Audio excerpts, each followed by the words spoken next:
하나님께서 오늘 우리에게 주신 말씀 신명기 6장 4절에서 9절까지의 말씀을 먼저 같이 읽겠습니다.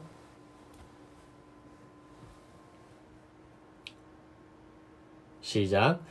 이스라엘아 들으라. 우리 하나님 여호와는 오직 유일한 여호와이시니 너는 마음을 다하고 뜻을 다하고 힘을 다하여 내 하나님 여호와를 사랑하라. 오늘 내가 네게 명하는 이 말씀을 너는 마음에 새기고 내 자녀에게 부지런히 가르치며 집에 앉았을 때에든지 길을 갈 때에든지 누워 있을 때에든지 일어날 때에든지 이 말씀을 강론할 것이며 너는 또 그것을 내 손목에 매어 기호를 삼으며 내 미간에 붙여 표로 삼고 또 내 집 문설주와 바깥문에 기록할지니라. 아멘. 두 번째 본문은 신명기 29장 15절 말씀입니다.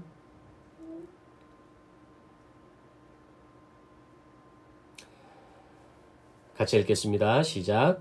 오늘 우리 하나님 여호와 앞에서 우리와 함께 여기 서 있는 자와 오늘 우리와 함께 여기 있지 아니한 자에게까지이니. 아멘. 세 번째 본문입니다. 신명기 30장 11절에서 14절 말씀까지 함께 봉독하겠습니다. 시작.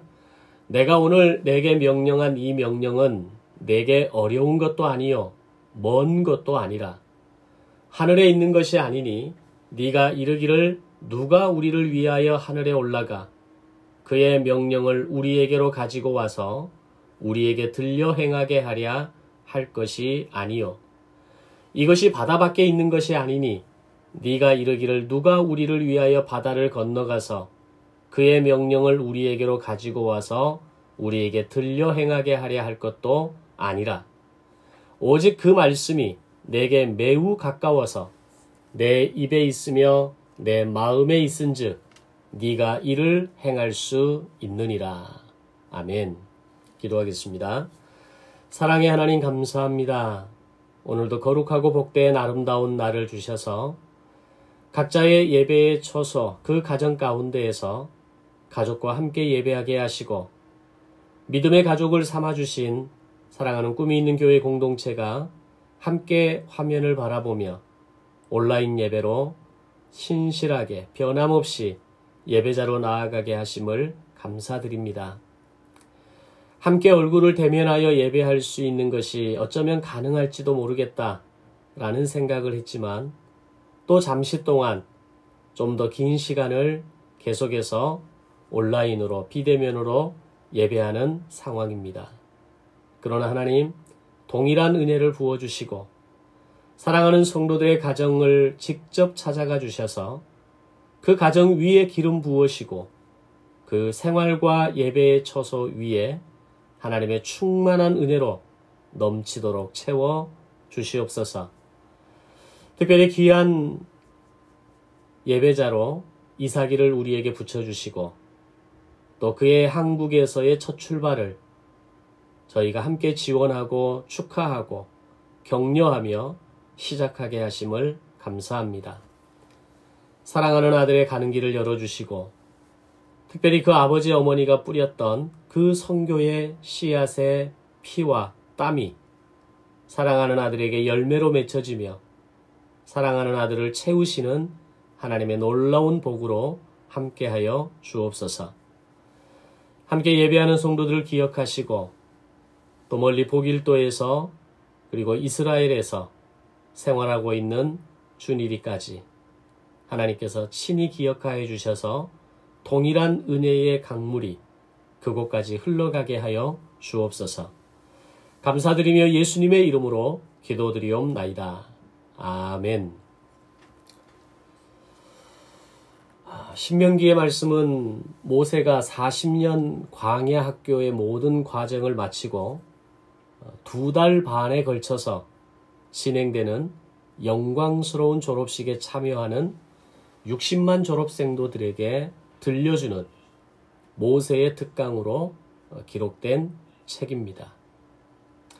말씀드렸던 것처럼 신명기는 모두 4편의 특강으로 구성되어 있는데 그 내용은 과거와 현재와 미래 그리고 이스라엘을 향한 축복의 노래로 진행되어집니다. 모압 땅 아라바 광야에서 2달 반 동안 거행되는 졸업식의 시간이 최고의 스승이자 지도자였던 모세에게 있어서나 또는 제사장 나라 거룩한 백성으로 훈련받았던 60만 만나 세대에게나 그리고 그들을 지켜보는 모든 가족에게 그 시간이 얼마나 감동적이고 감회가 새로운 시간이었겠습니까? 그들은 40년 동안에 혹독한 광야 학교를 졸업한 사람들이기 때문입니다. 마치 우리가 80년, 100년의 인생을 어느 때 마무리하는 시간이 되었을 때 임종을 앞에 둔 사람들이 지나온 시간을 회개하고 해결하려 하는 모습을 가질 때 그것을 지켜보는 가족들과 사람들에게는 감동과 감사가 넘치는 것과 같은 것입니다. 우리에게도 언젠가 다가올 그 영광스러운 졸업식을 준비하는 마음으로 오늘 나에게 주어진 하루를 성실하게 살아가는 저와 여러분들이 되시기를 주님의 이름으로 축복합니다. 모세가 가르친 이 4편의 특강을 하나로 모아놓은 책이 신명기인데 이 신명기 34장의 방대한 내용을 한 문장으로 압축하면 이렇게 정리할 수 있습니다. 네 자녀에게 가르치라 라는 것입니다. 즉 아브라함에게 500년 전 약속하셨던 하나님의 언약을 시작으로 그들의 조상을 입애굽을 통해서 400년의 시간 동안 민족을 이루게 하신 이야기 그리고 그들이 애굽 제국의 고통스러운 노예 생활을 살아가면서 어떻게 400년 만에 기적적으로 출애굽을 하게 되었는지 그리고 출애굽 이후에 시내산에서 머무는 1년의 시간을 통해서 하나님이 이스라엘을 통해 세우시고자 했던 제사장 나라는 어떤 나라인지 그리고 하나님이 세우신 이 제사장 나라를 유지하기 위해 그들이 무엇을 지켜야 하는지를 가르치고 더 나아가서 앞으로 약속의 땅 가나안을 들어가게 되었을 때 그들이 정복하고 다스리고 지켜나가야 할 이 제사장 나라에 대한 더욱 세부적인 업그레이드된 버전들을 가르치고 전달하는 특강 이 모든 내용들을 자녀들에게 아주 자세히 가르치라는 것입니다. 이제 곧 자신에게서 떠나갈 이스라엘 백성들을 바라보면서 그들이 생전에 한 번도 가보지 못한 땅, 말로만 들었던 그 약속의 땅을 그들만 들여보낼 수밖에 없는 모세의 마음이 얼마나 애타고 안쓰럽고 하고 싶은 말이 많았겠습니까? 그래서 마지막으로 그들을 향한 축복의 노래를 4번째 특강에 담아서 들려주게 됩니다. 이런 모습을 바라보면서 드는 한 가지 생각이 있습니다. 야, 정말 모세 멋진 사람이다. 야, 정말 괜찮은 사람이다. 라는 생각을 하게 되는 겁니다. 이유는 사실 정말 가나안 땅을 들어가고 싶은 간절한 마음을 가진 한 사람을 꼽으라고 한다면 그가 누구겠습니까? 단연코 모세입니다. 그런데 그렇게 간절한 마음을 가진 모세에게 무리바에서 있었던 단 한 번의 실수로 하나님께서 모세에게 하신 말씀은 너는 가나안 땅에 들어갈 수 없다라는 말씀이었습니다. 이 폭탄 같은 선언을 들었을 때 모세의 심장이 어땠을까요? 아마 놀라다 못해 터져버릴 것 같았을 겁니다. 신명기 3장 25절 26절의 말씀을 보면 사실 40년 광야 인생 가운데 그렇게 온유했던 모세가 평소에는 하지 않았던 변명까지 구구절절 늘어놓으면서 이런 말을 합니다. 이스라엘 백성을 향해 한 말은 너희 때문에 하나님이 내게 진노하셨고 하나님이 내 말을 듣지 않으시는 거다라고 표현합니다. 그리고 하나님을 향해서는 나를 그 땅으로 들어가게 하셔서 요단 저쪽에 있는 아름다운 땅, 아름다운 산과 레바논을 나로 보게 하옵소서.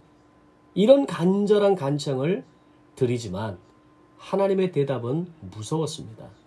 네가 다시는 이 일로 나에게 말하지 말라는 겁니다. 우리식으로 표현하면 2번 다시 입을 열지 말아라. 입을 뻥끗도 하지 말아라. 뭐 이런 의미와 같은 거죠. 하나님은 분명하고 단호하게 모세에게 말씀하셨던 겁니다. 그리고 그 이후로 하나님의 결정은 바뀌지 않았습니다. 자, 그렇다면 이런 상황에서 보통의 사람들이라면 어떻게 했을까요? 여러분이라면 이런 상황에서 그리고 이후의 상황에서 어떻게 하시겠습니까? 아마 보통의 사람이라면 어떻게 겨우겨우 모압까지 오기는 하지만 모압 땅에 도착하자마자 이제 저는 그만할랍니다.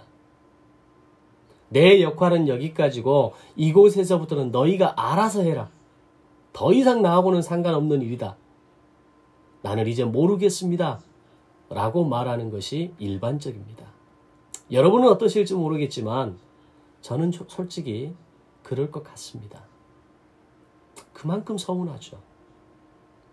그만큼 안타까움이 있는 겁니다. 그런데 모세는 지난 40년 광야 학교 동안 광야의 시간이 끝날 무렵에 있었던 무리바 사건 이후에도 변함없이 매일매일 철저하게 제사장 나라를 가르치고 5대 제사와 절기와 명절의 규례들을 가르치면서 살아왔다는 겁니다.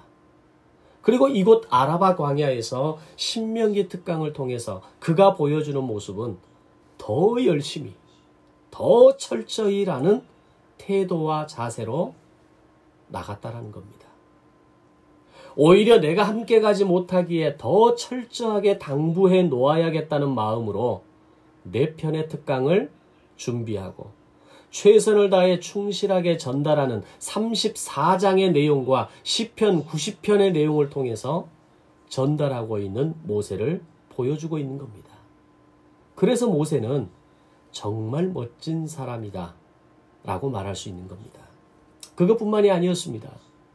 비록 자신은 물러가지만 이 새로운 이스라엘 백성들의 지도자가 필요한 것 아니겠습니까? 하나님, 지도자를 세워주십시오. 강력하게 주장하고 직접 하나님께 다음 지도자를 요청하게 됩니다. 하나님은 이 모세의 요청을 받아들이셔서 여호수아를 세우게 하시고 그렇게 가나안 정복을 이끌 수 있는 새로운 지도자 여호수아가 세워지는 이에 그 중심에 바로 모세가 있었던 겁니다.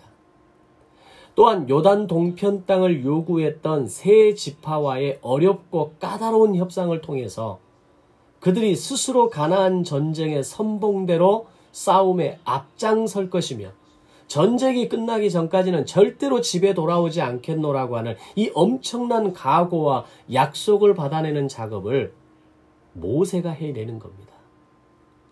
과연 이런 일을 누가 해낼 수 있겠습니까? 새로운 지도자 여호수아가 이 협상을 타결할 수 있겠습니까? 지난 40년 동안 모세를 의지해왔던 이스라엘 백성들이 새삼스럽게 여호수아에게 모든 순종과 모든 어떤 그 복종과 어떤 그 의지의 삶을 살아낼 수 있겠습니까? 모세만이 할 수 있는 겁니다.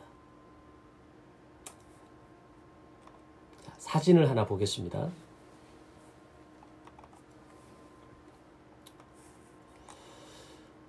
지금 이 사진에 혹시 제 마우스가 보입니까? 마우스 움직이는 게 안 보이나요? 네. 지금 사진에 보면 가운데 왼쪽에 파란 곳이 사해바다입니다. 그리고 지금 이 사진을 찍은 곳이 모세가 죽었다라고 하는 모세 기념교회가 있는 느보산입니다. 그 느보산에서 아래를 내려다보면 그러니까 지금 모세가 서 있는 곳은 모압 땅이죠. 느보산에서 아래를 내려다보면 저 왼쪽에 사해바다가 있고 그 가운데를 쭉 가로질러서 오른쪽 끝으로 중간으로 가는 길에 요단강이 있는 겁니다. 쉽게 말하면 사해를 가운데 두고 저 너머에 있는 게 가나안 땅이고 지금 느보산에서 아래로 내려다 보이는 곳에 있는 평야가 아라바 광야 평야입니다. 자, 이곳에서 모세는 저 멀리 내려다 보이는 요단강 그 너머에 있는 가나안 땅을 바라보고 있는 것이고, 그리고 자신의 그 아래쪽에 있는 성막을 중심으로 장막을 치고 있는 이스라엘 진영이 바로 한눈에 보였을 겁니다. 자, 과연 이곳에 올라서서 이스라엘 백성들의 진영과 저 요단강 너머에 있는 가나안 땅을 바라보면서 모세는 무슨 생각을 했을까요? 모세는 그들을 바라보면서, 저 땅을 바라보면서 어떤 감동과 어떤 감회가 그에게 있었을까요? 저 너머에 있는 가나안 땅을 바라보며 함께 가지 못하는 모세의 안타까운 마음이 느껴지지 않으십니까? 그럼에도 불구하고 모세는 마지막까지 아름다운 사람이었다는 겁니다. 사랑하는 성도 여러분, 모세의 이런 멋진 모습이 우리에게 도전이 되고, 마지막까지 하나님의 나라와 구속사를 위해 남은 인생, 주어진 인생을 성실하게 살아내는 저와 여러분의 삶의 태도와 자세가 되어지시기를 주님의 이름으로 축복합니다. 아멘. 자, 다시 오늘 말씀으로 돌아가서 앞에서 말씀드린 것처럼 신명기를 통해 가르치는 이 모세의 4편의 특강을 한 문장으로 정리하면 자녀에게 가르치라 라는 것이라고 말씀드렸습니다. 이것을 우리는 원어로 쉐마라고 이야기합니다. 쉐마라는 말은 아마 여러 가지 어떤 케이스를 통해서 좀 들어본 단어이실 겁니다. 즉 자녀에게 가르치라는 겁니다. 자녀에게 반드시 가르쳐야 할 말씀이라는 의미입니다. 이 쉐마가 신명기 6장 4절로 9절, 오늘 우리가 읽었던 첫 번째 본문에 있는 말씀입니다. 그리고 이 쉐마의 정신을 담고 살아가는 것을, 살아가는 과정을 우리는 패밀리 스쿨이라고 앞으로 부르게 될 것입니다. 자, 모세는 이 쉐마의 말씀을 만나 세대와 이스라엘 백성들에게 가르치면서 너희는 이 말씀을 듣고 너희 자녀에게 그 말씀을 가르치라고 말합니다. 말씀을 가르치는 방법은 오늘 첫 번째 본문의 말씀처럼 그들이 집에 앉았을 때에든지 길을 갈 때에든지 누워있을 때에든지 일어날 때든지, 즉 일상의 삶의 모든 순간마다 가르치라는 겁니다. 근데 이 가르침의 현장이 어디인 것 같습니까? 길을 갈 때든지를 제외하고는 전부 다 가정입니다. 집에 앉아 있든지 누워 있든지 앉아 있든지 일상의 모든 삶 가운데 있는 그 가정이 바로 하나님의 말씀을 가르치는 현장이어야 한다는 겁니다. 그리고 이스라엘은 이 말씀을 듣고 그리고 마음을 다하고 뜻을 다하고 힘을 다하여 내 하나님 여호와를 사랑하라 라고 모세는 말씀하고 있는 겁니다. 자, 그렇다면 여기서 드리는 질문은, 여러분은 자신이 하나님을 사랑한다는 걸 어떻게 아십니까? 또는 내가 하나님을 사랑할 수 있는 것이 어떻게 가능해진다라고 생각하십니까? 우리 많은 사람들이, 많은 그리스도인들이 하나님을 사랑합니다라고 말할 때 그 사랑에 대한 이 단어의 의미는 굉장히 추상적입니다. 그냥 우리가 관습적으로 사용하는 개념 속에서의 사랑한다는 말을 하는 겁니다. 근데 진짜 그것이 사랑하는 것이 맞는가라고 했을 때에는 좀 의심스럽습니다. 왜냐하면 그 사랑이 늘 왔다 갔다, 오락가락 할 때도 있고 안 할 때도 있고. 자, 그럼 그걸 과연 사랑이라고 할 수 있을까요? 우리가 그냥 일반적으로 아는 대로 사랑은 변함없는 거지 않습니까? 동일한 것이지 않습니까? 상황에 따라 바뀌지 않는 것이지 않습니까? 연애와 결혼의 차이가 뭡니까? 연애는 사랑하는 겁니다. 결혼도 사랑하는 겁니다. 그러나 연애와 결혼의 차이는 끝까지 가느냐, 아니면 정말 좋을 때만 함께 있느냐, 이 두 가지 차이입니다. 부부가 왜 평생을 함께 살아가나요? 요즘은 그러지도 않는 것 같습니다만은, 왜 평생을 함께 살아가는 것이라고 생각합니까? 사랑하는 관계이기 때문에. 다시 드리는 질문. 내가 하나님을 사랑한다는 걸 어떻게 아십니까? 내가 하나님을 사랑할 수 있는 것이 가능하다라는 것을 어떻게 가능하다고 말할 수 있습니까? 내가 하나님을 사랑합니다라고 말하고 결정하면 그것이 진짜 사랑하는 것이 됩니까? 사랑은 상대를 알고 경험할 때 사랑할 수 있는 겁니다. 오늘 처음 보는 사람에게 내가 당신을 사랑합니다라고 말하면 아마 이상한 사람으로 취급받을 겁니다. 왜 그렇습니까? 내가 너를 모르고 네가 나를 모르는데 어떻게 내가 너와 사랑의 관계가 될 수 있느냐라는 것이 밑에 깔려 있기 때문입니다. 마치 유행가 가사처럼 서로를 알지 못하면 사랑할 수 없는 겁니다. 제가 지금 이삭이를 사랑한다라고 말할 때 그 이삭이를 사랑한다는 것과 앞으로 1년의 시간을 함께 부대끼고 살아가고 함께 말씀을 나누고 교제하고 훈련시켜 가면서 이삭이를 알아감으로 그 이삭이를 내가 너를 참 사랑한다라고 말하는 그 사랑은 전혀 다른 겁니다. 사랑은 상대를 알고 경험할 때, 상대를 이해하기 시작하고 그 사람에 대해서 더 깊이 있게 알아가기 시작할 때 사랑할 수 있게 되는 겁니다. 내가 상대로부터 은혜를 입었다고 해서 내가 당신을 사랑합니다라고 말할 수 있습니까? 그것은 고마운 거죠. 은혜를 받은 것은 고마운 겁니다. 그것은 고마움을 표현하는 이유이지 사랑을 표현하는 이유가 되지 않습니다. 진짜 사랑은 언제 나오는 겁니까? 상대를 이해하고 나를 향한 진심을 알게 될 때 마침내 사랑할 수 있는 겁니다. 이것은 굉장히 중요한 이해입니다. 우리가 하나님 여호와를 사랑한다라고 말할 수 있는 것은 나에게 말씀하시는 하나님의 말씀을 듣고 그 말씀을 통해 그분을 알아가고 비로소 내가 그 말씀대로 살아가기를 시작하는 결단을 하게 될 때 나는 하나님과 사랑하는 관계가 되어지는 겁니다. 그분을 더 깊이 알아갈수록 마음과 뜻과 힘을 다해 하나님을 사랑한다라는 것을 이해하기 시작하는 겁니다. 단지 구원을 받았다라는 것, 단지 내게 은혜를 주셨다라는 것만으로 내가 하나님을 사랑한다. 그건 주셨기 때문에 사랑하는 겁니다. 기브 앤 테이크가 있으니까 사랑한다는 겁니다. 근데 진짜 사랑은 말씀을 통해 그분을 알아갈 때 사랑이 시작되는 겁니다. 그 말씀이 내 삶 속에서 살아내지기 시작할 때 하나님을 사랑하는 건 이런 거구나.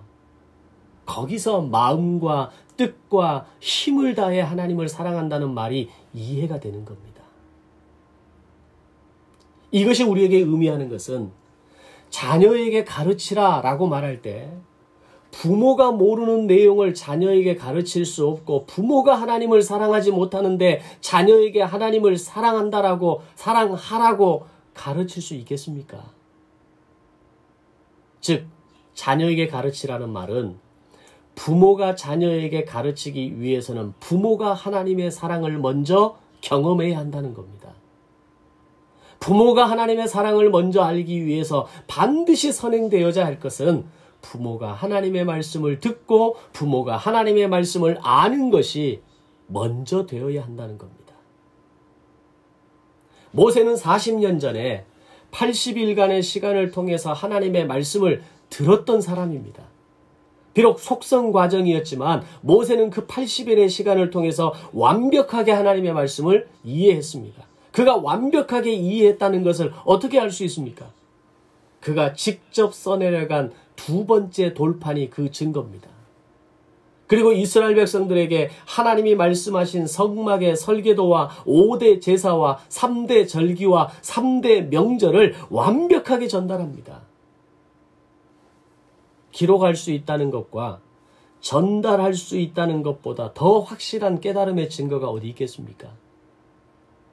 여러분이 지금 매일매일 써내려가는 이 자기경영 노트에 동참하고 있는 분들은 그 써내려가고 있다는 것이 증거라는 것을 아셔야 합니다.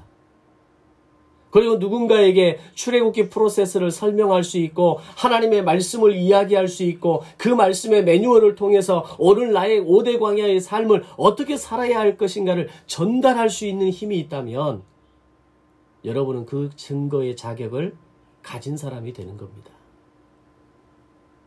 그래서 여러분들에게 자기경영 노트를 써내려갈 것을 강조하고 개척 때부터 딜리버리, 전달자의 삶을 살아야 한다라고 강조해오고 있는 겁니다. 그래서 모세는 40년 광야 학교의 훌륭한 조교와 선생으로서 출애굽 2세대 만나 세대에게 하나님의 살아계심과 함께하심과 약속을 가르치고 말씀을 통해 그분을 알아가게 함으로 자신이 하나님을 여호와를 사랑했듯이 저들도 하나님 여호와를 사랑하도록 도와주었던 겁니다. 그리고 이제 다시 2달 반의 시간 모압 땅 아라바 광야에서 이 80일의 광야 학교 졸업식을 통해서 만나 세대와 이스라엘 백성들에게 제사장 나라 총정리의 시간을 통해서 하나님의 말씀을 들려주는 겁니다. 그동안 분주하게 지냈던 광야 학교를 마치면서 이제 다시 한번 2달 반의 광야 학교 졸업식을 통해서 소위 총정리 복습의 시간을 갖는 겁니다. 그 시간으로 말미암아 마음을 다하고 뜻을 다하고 힘을 다하여 살아내도록 부탁하고 하나님 여호와를 사랑하라고 가르치고 있는 겁니다. 따라서 내 하나님 여호와를 사랑하라 라고 말할 수 있는 것은 진짜 그 말이 무엇인지 아는 사람만이 할 수 있는 말입니다. 어떻게 사랑할 수 있는지 방법을 아는 사람만이 할 수 있는 말이며 그런 사람이 말하고 가르칠 때 이 가르침은 힘이 있는 겁니다. 여러분은 내 하나님 여호와를 사랑하라는 이 말이 어떤 의미인지 아십니까? 하나님 여호와를 사랑하는 것이 이런 것이야 라고 여러분은 이미 경험하셨습니까? 그것이 우리 자녀들을 가르치는 말씀의 핵심이 되는 겁니다.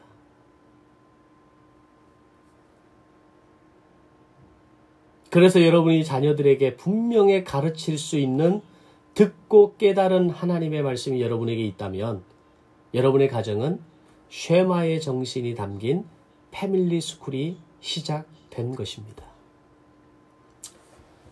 비행기를 한 번도 타보지 않은 사람이 그 느낌과 상황을 어떻게 설명할 수 있겠습니까? 비행기 퍼스트 클래스 좌석을 한 번도 앉아보지 않은 사람이 어떻게 그 편안함을 설명할 수 있겠습니까?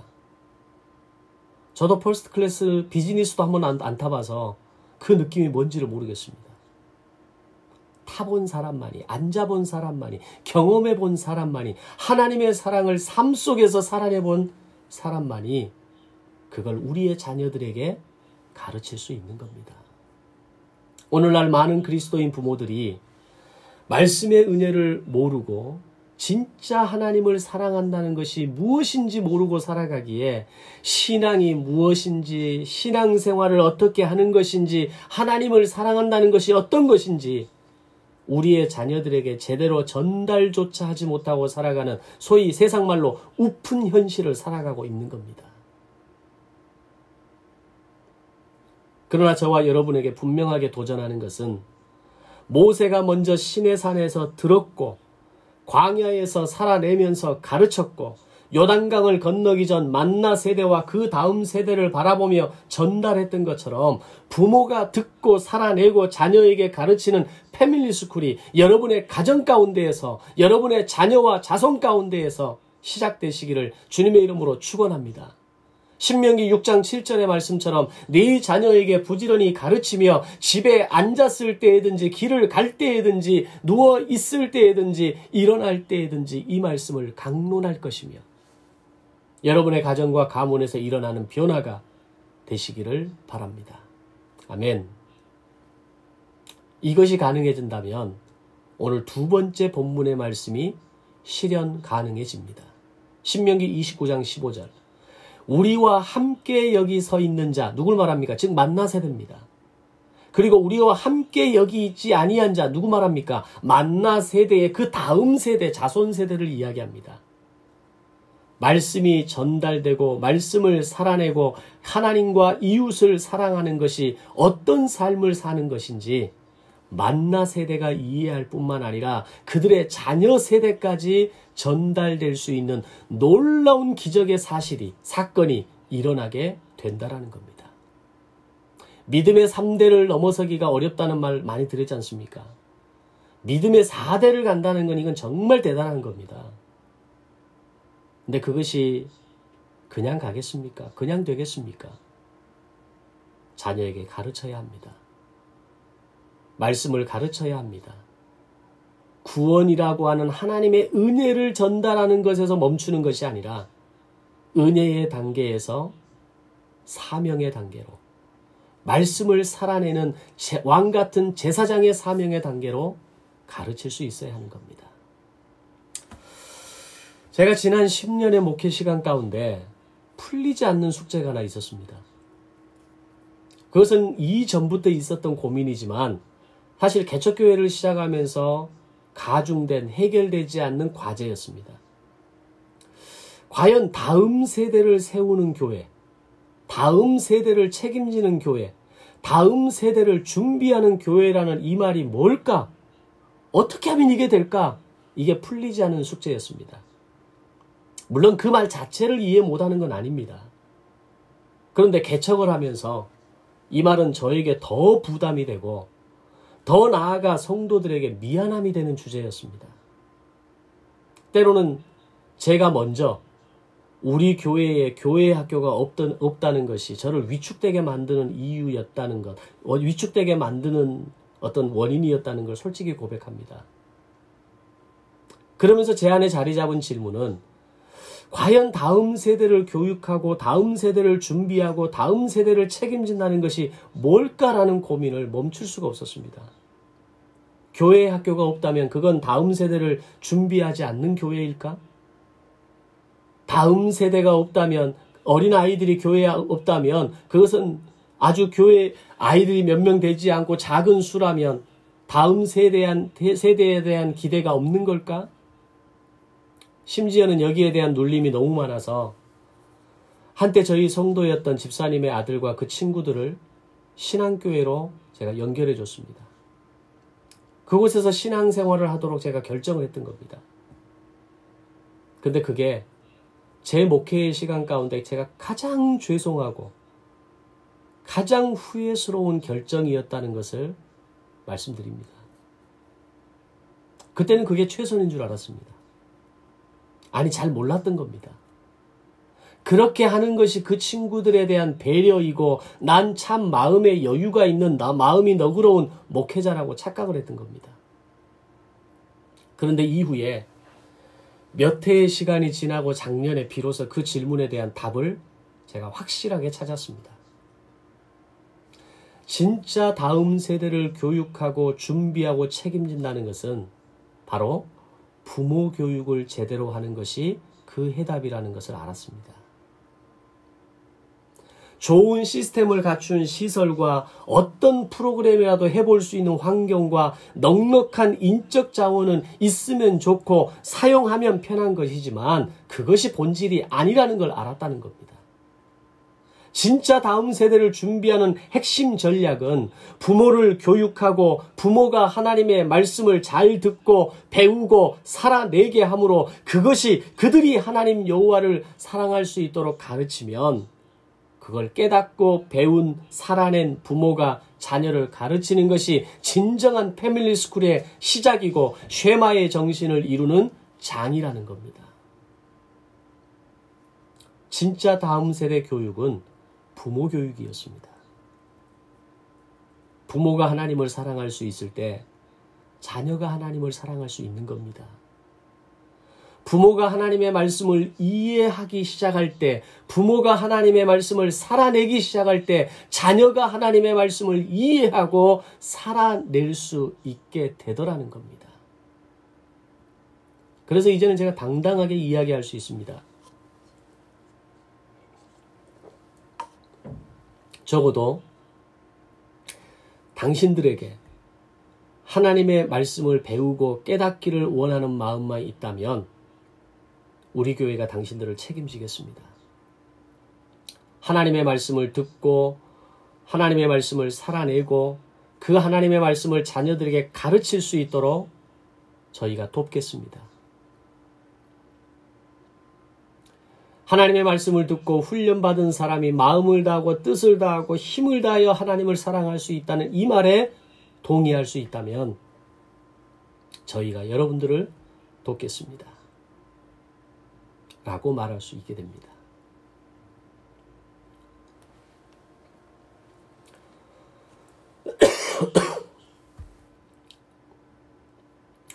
여러분도 이제는 우리에게 없는 것이 미안함이 되고 위축되는 것이 아니라 우리 교회가 정말 부모 세대를 책임질 수 있는 교회라는 것을 당당하게 선포하고 전달하고 알릴 수 있는 성도가 되어지시기를 바랍니다. 자녀는 교회가 책임지는 것이 아니라 부모가 책임지는 겁니다. 교회는 약간의 서브 역할만 할 뿐입니다. 가정에서 할 수 없는 공동체적인 부분을 보완해서 사회의 한 구성원으로 살아가도록 돕는 역할을 하는 겁니다. 근데 감사한 것은 부모 세대들을 도울 수 있는 시스템이 우리에게 있더라는 겁니다. 말씀으로 그들을 가르칠 수 있고 내적 치유, 인지 치유, 공소대를 통해서 마음 훈련할 수 있는 준비가 돼 있고 부부 학교를 통해서 부부를 도울 수 있는 준비가 되어 있고 자기 경영을 통해서 자신의 삶과 신앙을 스스로 경영해 갈 수 있는 탁월함으로 나아갈 수 있는 그런 도울 수 있는 준비가 우리에게 있더라는 겁니다. 이제는 누구든지 우리에게 붙여주시기만 하면 우리는 그들을 도울 수 있는 준비가 되어 있습니다. 한번 해보시지 않겠습니까? 한 해에 한 영혼을 붙이시더라도 그들을 살리는 한 해가 되기를 원합니다. 그렇게 올해 우리에게 붙여주신 한 영혼이 저는 이삭이를 시작으로 출발한다고 생각합니다. 작년에는 그 한 영혼이 승용의 형제였고 올해는 그 한 영혼이 이삭이를 시작으로 어느 한 해에 한 명, 때로는 두 명, 그 생명 하나를 키워내는 게 20년 동안 키워내는 게 그렇게 어려운 거라는 걸 우리 잘 알지 않습니까? 자식 하나 낳아서 그 자식을 진짜 제대로 된 인성과 성품과 신앙으로 20년을 키워낸다는 게 얼마나 어렵습니까? 이제 우리는 그 한 영혼을 키우고 그 한 영혼을 돕고 세울 수 있는 준비가 되어 있고 그런 마음이 우리에게 있다라고 저는 확신합니다. 이제는 우리 위축되지 맙시다. 아니, 제가 위축되지 않겠습니다. 비록 교회 건물은 없어도 가족이 함께 예배할 수 있는 아름다운 가정의 처소가 있고 더 합리적으로 사용할 수 있는 예배 처소가 우리에게 있고 비록 교회 학교의 시간과 공간은 없어도 부모를 책임질 수 있는 시스템과 준비된 사람이 우리에게 있기 때문입니다. 그 한 영혼을 한 마음으로 그들의 삶과 시간을 케어할 수 있는 준비된 사람이 저를 빼놓고도 이 화면 속에 있기 때문입니다. 이것이 가능해진다면 어떤 일이 가능해질까요? 부모가 살아내고 가르칠 수 있는 말씀만 될 수 있다면 어떤 일이 과연 일어날까요? 오늘 세 번째 본문이 우리에게 그 답을 줍니다. 신명기 30장 11절 14절의 말씀을 보면 요약하면 이겁니다.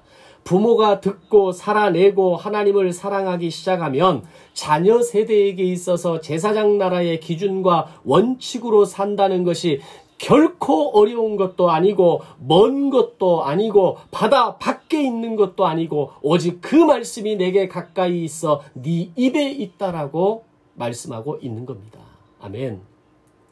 그동안 우리에게 말씀은 너무 멀리 있는 겁니다. 너무 어려운 겁니다. 그 말씀을 지키고 살아낸다는 것은 너무너무 힘든 겁니다.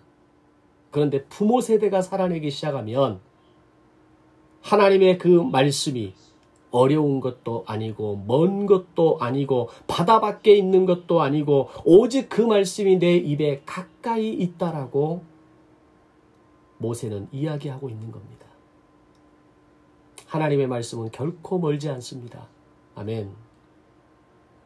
부모가 하나님의 말씀을 듣는 것을 멈추지 않고 살아낼 수 있고 하나님 여호와를 사랑하는 것이 무엇인지만 안다면 그리고 그걸 자녀에게 가르치고 자녀에게 설명할 수만 있다면 어느 날 그 말씀은 자녀의 입에 가까이 있고 그들의 삶에 가까이 있어 그것을 행할 수 있는, 그래서 하나님 여호와를 사랑할 수 있는 아름다운 패밀리 스쿨이 오늘 우리 모든 꿈이 있는 교회 가정의 한 가정 한 가정이 될 줄로 믿습니다.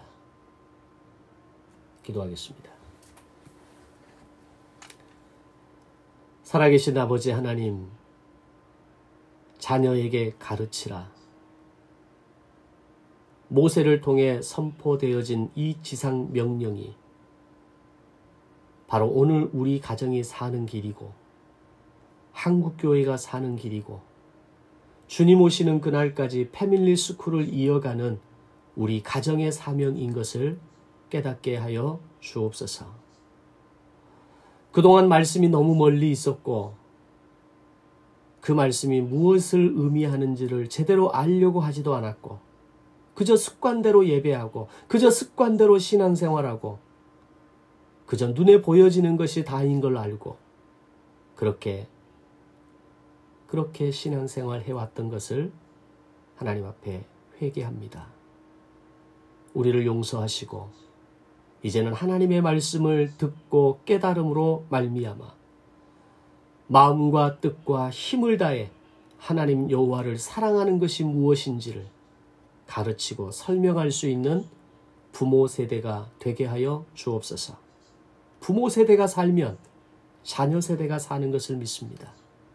부모 세대가 해내면 자녀 세대가 해낼 수 있는 것을 믿습니다. 사랑하는 우리 꿈이 있는 교회의 모든 가정들이, 그리고 우리에게 붙여주시는 한 영혼 한 영혼이 하나님의 말씀으로 견고하게 세워져서 마음과 뜻과 힘을 다해 여호와 하나님을 사랑하는 아름다운 성도, 아름다운 가정 되게 하여 주옵소서. 감사드리오며 예수님의 이름으로 기도드리옵나이다. 아멘.